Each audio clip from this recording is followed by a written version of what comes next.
Tu veux ramener cette poisse ici? Ces sifflements gâchent l'ambiance du live de Léa sur Instagram. Mon père se tenait dans l'encadrement de la porte, bloquant la chaleur, regardant de haut ma fille de 5 ans qui luttait pour respirer sous la neige glaciale. On évacue cette erreur tout de suite, dit-il en nous fixant avec un dégoût pur. Sors d'ici avant que j'appelle la police. Il m'a claqué la porte au nez. Je ne demandais pas d'argent. Je suppliais pour l'appareil d'aérosol qui trônait sur le plan de travail de la cuisine de cette maison que j'avais pourtant payée, alors que mon enfant devenait bleu dans mes bras. Il était 11 heures du soir et la température était tombée à -10 degrés. Le vent dehors hurlait comme une bête vivante, faisant vibrer les fenêtres. Mais j'étais du mauvais côté de la porte. J'ai frappé sur le bois jusqu'à ce que mes articulations craquent. Ma fille Chloé était emmitouflée dans un mince manteau à mes côtés, sa poitrine se soulevant avec ce sifflement terrifiant caractéristique d'une grave crise d'asthme. Je ne demandais pas d'excuses. Je suppliais pour un abri pour une seule nuit. La porte s'est entr'ouverte d'à peine 2 centimètres. Une lumière jaune et chaude s'est déversée sur la neige, éclairant le visage pâle de Chloé. Mon père, Gérard, se tenait dans l'entrebâillure. Il n'avait pas l'air inquiet. Il avait l'air dégoûté. Il regardait mon enfant sifflante comme si elle était une tache sur sa soirée. Je l'ai fixée. J'ai cherché une trace du père que je pensais avoir, mais je n'ai vu qu'un prédateur protégeant son territoire. Le verrou a cliqueté. Ce son a été plus fort que la tempête. J'ai arrêté de frapper. J'ai couvert les oreilles de Chloé, j'ai tourné le dos à la chaleur et je l'ai emmenée dans l'obscurité glaciale. Ce n'était pas ma famille. C'étaient des monstres, et j'avais fini de les nourrir. Nous avons survécu à cette nuit dans un motel de bord de route qui sentait le tabac froid et le désespoir. J'ai utilisé une carte de crédit de secours que j'avais juré de ne jamais toucher, le plastique me semblant lourd et honteux dans la main. Chloé s'est endormie instantanément sur le matelas déformé, sa petite poitrine tressautant encore des restes de sa crise. Je me suis assise sur la chaise en plastique près de la fenêtre, regardant la neige ensevelir ma voiture, et j'ai laissé les souvenirs revenir. J'ai laissé mon esprit parcourir le registre de ma vie que mes parents avaient écrit pour moi. Ils appelaient cela « le mauvais augure ». C'était leur histoire préférée. Je suis née le jour exact où mon père a perdu 50 000 € dans un placement risqué. Léa est née 3 ans plus tard, le jour où il a gagné un gros lot au grattage de la Française des Jeux. Dans leur logique narcissique et superstitieuse, j'étais la dette et elle était le profit. Je suis revenue au jour de mes 16 ans. J'étais allongée sur un lit d'hôpital, ma jambe gauche fracassée en 3 points après un accident de voiture dont je n'étais pas responsable. J'agonisais, attendant que ma mère me tienne la main, qu'elle me dise que tout allait bien se passer. Au lieu de cela, Monique se tenait au pied du lit, regardant mon plâtre comme une insulte personnelle. Elle a poussé un long soupir pesant qui a semblé vider l'air de la pièce. Évidemment, il fallait que tu la casses, dit-elle d'une voix plate. Tu casses tout, Aurélie. Tu viens de ruiner notre épargne retraite. Cette phrase est devenue la cage dans laquelle j'ai vécu pendant 13 ans. Ils m'ont dit que l'assurance avait refusé de payer. Ils m'ont dit qu'ils avaient dû contracter des emprunts massifs pour sauver ma jambe. Ils m'ont dit que je leur devais ma vie, et je les ai crus. J'ai laissé cette culpabilité me mener comme un fouet. J'ai sauté mon bal de promo pour faire des doubles services dans une brasserie. Je suis allée dans une université de province avec une bourse et j'ai vécu de nouilles instantanées pour pouvoir leur envoyer des chèques. Pendant 13 ans, je leur ai envoyé 2 000 € chaque mois. Je pensais rembourser une dette d'amour. Je pensais racheter ma place dans leur cœur alors que je mangeais du pain rassis pour payer mon loyer. Léa, elle, conduisait une Mercedes qu'il lui louait. Elle a lancé 3 startups de mode différentes qui ont coulé en quelques mois, toutes financées par les économies de papa et maman. Quand je demandais comment ils pouvaient se le permettre, ils me disaient que Léa était le porte-bonheur et qu'investir en elle finirait par payer pour nous tous. J'ai regardé ma fille endormie. J'ai réalisé à ce moment-là que la dette n'avait jamais été réelle. J'avais payé l'hypothèque d'une maison dans laquelle je n'avais pas le droit d'entrer. J'avais financé le train de vie de la sœur qui m'avait regardé me faire expulser en plein blizzard. La culpabilité qui m'avait écrasée pendant une décennie n'était pas un fardeau avec lequel j'étais née. C'était une arme qu'ils avaient construite pour me garder soumise. Ce n'est pas seulement le froid qui m'a réveillée dans cette chambre de motel. C'était le souvenir du vol. Voyez-vous, l'expulsion n'était pas seulement une question d'espace. C'était une question d'argent liquide. J'avais économisé 4 000 € en espèces, cachés dans une vieille boîte de café au fond de mon placard. Il m'avait fallu 2 ans pour économiser cette somme, en prélevant 20 € par-ci, 50 € par-là sur mon budget de course. C'était pour Chloé. Ses jambes commençaient à se déformer vers l'intérieur, un problème structurel hérité de mes propres blessures non traitées, et elle avait besoin d'un spécialiste qui ne prenait pas la carte vitale pour ce type de correction spécifique. Cet argent, c'était son avenir. C'était sa capacité à marcher sans douleur. Juste avant de nous pousser dehors, mon père a fouillé ma chambre. Il prétendait chercher des objets volés, mais il est allé droit au placard. Il a trouvé la boîte. Il a fait sauter le couvercle et a compté les billets juste devant moi, ses doigts léchant les coins de l'argent pour lequel je m'étais affamé. Considère ça comme un rattrapage de loyer, a-t-il dit en fourrant la liasse dans sa poche. Je paye déjà l'emprunt, me suis-je étouffé de rage. Je paye l'électricité. C'est pour le médecin de Chloé. Il n'a même pas scié. Il m'a simplement dit que j'aurais dû y réfléchir avant de ramener de mauvaises énergies dans sa maison. Mais ce n'est pas la partie qui a tué le dernier lambeau d'amour que j'avais pour lui. Cela s'est produit 2 minutes plus tard. Je fourrais frénétiquement les vêtements de Chloé dans un sac poubelle, mes mains tremblant tellement que je ne pouvais pas fermer les liens. Je les ai entendus dans le couloir. J'ai entendu Léa pleurer. Ce petit gémissement exercé qu'elle utilisait quand elle se cassait un ongle ou voulait un nouveau téléphone. Elle se plaignait que son « aura » était endommagé par sa récente rupture amoureuse. Puis j'ai entendu la voix de mon père. Elle était douce, gentille, le genre de voix qu'il n'utilisait jamais avec moi. « Tiens, princesse, dit-il. Prends ça. 4 000 €. C'est assez pour cette retraite spirituelle à Bali dont tu rêvais. Va te retrouver. Tu mérites la paix. » Léa a reniflé. À sa décharge, elle a hésité une fraction de seconde. Mais et Aurélie? Elle n'est pas fauchée? Et là, Gérard a prononcé la phrase qui a recablé mon cerveau pour toujours. Ne t'inquiète pas pour ta sœur, a-t-il dit. Elle a l'habitude de galérer. C'est son état naturel. Je suis restée assise sur la chaise du motel alors que le soleil commençait à percer à travers les rideaux minces. J'ai repassé ces mots en boucle. Habitude de galérer. Il ne voyait pas ma résilience comme une vertu. Il la voyait comme un permis de m'abuser. Il croyait que j'étais conçue pour souffrir afin que Léa puisse s'épanouir. Il avait volé l'argent pour les jambes de ma fille pour payer le bronzage de ma sœur. J'ai regardé Chloé dormir. Elle me faisait confiance pour la protéger. Et j'avais échoué parce que j'étais trop occupée à essayer de plaire à des gens qui me considéraient comme du bétail. Je me suis levée. J'ai marché vers le bureau bancal dans le coin et j'ai ouvert mon ordinateur portable. La fille qui quémandait des miettes était morte. Elle était morte dans la neige la nuit dernière. La femme qui a ouvert l'ordinateur était une responsable senior de la conformité. Je traque la fraude pour gagner ma vie. Je retrouve des actifs disparus pour des corporations milliardaires. Et pour la première fois de ma vie, j'allais auditer ma propre famille. Les gens pensent que les audits sont ennuyeux. Ils pensent qu'il s'agit juste de regarder des tableurs et de boire du café froid. Mais je connais la vérité. Un audit est une autopsie.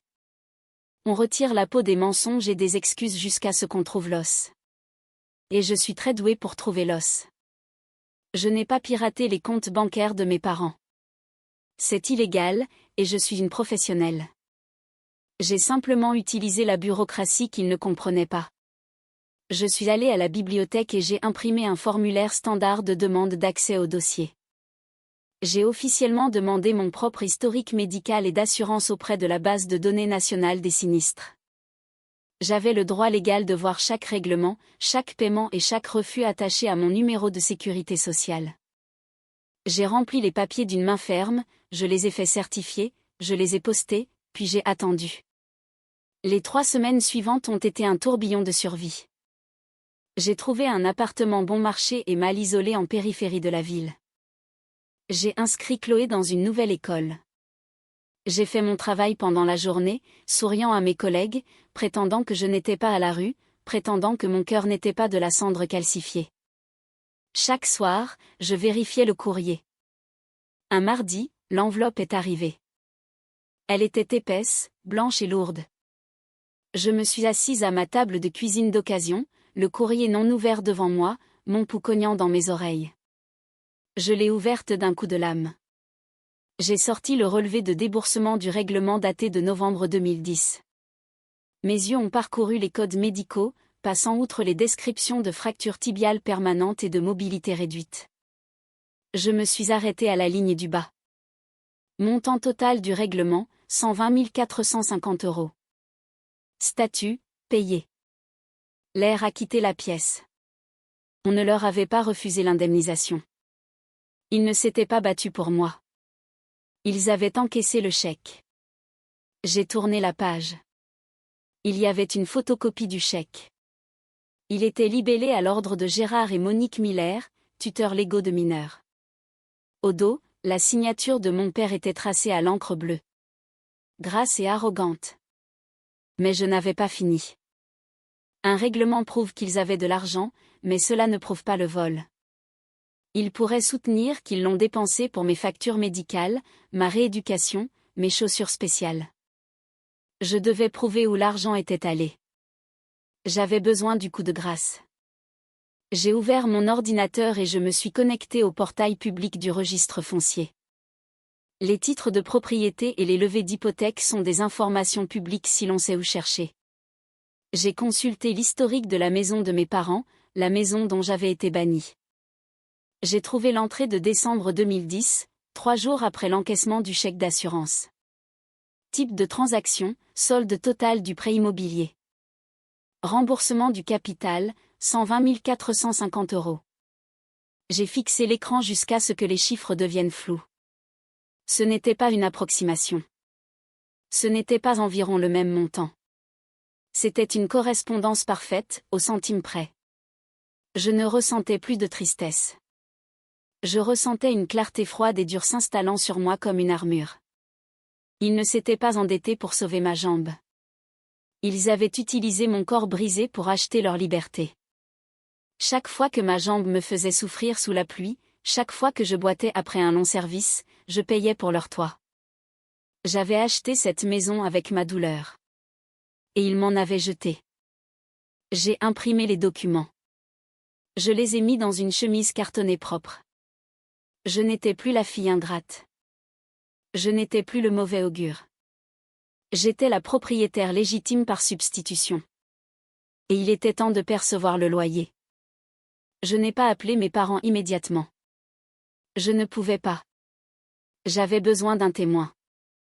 J'avais besoin de quelqu'un dont il ne pourrait pas ignorer l'autorité ou manipuler la perception. Je suis allée voir maître Valérie Beaumont. Elle était la directrice de l'Institut de conformité où je travaillais. Une femme qui terrifiait la plupart du personnel, mais qui avait toujours respecté mon travail. J'ai posé le dossier sur son bureau. Je n'ai pas pleuré. Je n'ai pas demandé de pitié. J'ai simplement déroulé la chronologie, l'accident, l'indemnisation, le vol et le remboursement de l'hypothèque. Elle a regardé les documents pendant un long moment. Quand elle a enfin levé les yeux, son expression était d'acier pur. C'est un détournement de fonds tutoraires constitutif d'un abus de confiance aggravé, dit-elle. Dans ce pays, si un tuteur utilise les fonds d'un mineur pour acquérir un bien, ce bien appartient de plein droit au mineur par le mécanisme de la subrogation réelle. Je sais, ai-je répondu. Je veux la récupérer. Mais j'ai besoin qu'il l'admette. J'ai besoin d'une confession qui lie l'argent à la maison. Maître Beaumont s'est penché en arrière. Qu'est-ce que vous attendez de moi? Un lieu neutre, ai-je dit. Et une figure d'autorité. 3 jours plus tard, nous avons tendu le piège, proprement, simplement, propulsé par l'avidité de mes parents. Je les ai appelés, prenant une voix petite, brisée, désespérée. Je leur ai dit que j'avais touché le fond et que je postulais pour une aide exceptionnelle aux victimes de 300 000 € pour couvrir la chirurgie lourde de Chloé. Il y a un hic, ai-je chuchoté. La commission a besoin de preuves que mes tuteurs d'origine étaient financièrement responsables. Une preuve que l'argent ne sera pas gaspillé. L'intérêt de mon père s'est aiguisé. Pourquoi ferions-nous cela pour toi? Parce que si c'est approuvé, ai-je dit, il y a une prime rétroactive de gestion fiduciaire de 50 000 € versée directement aux tuteurs qui ont géré le patrimoine initial. Je l'ai entendu couvrir le téléphone. Je l'ai entendu chuchoter à ma mère. L'APA a tout fait, de l'argent liquide, aucun travail et une validation de leur ego.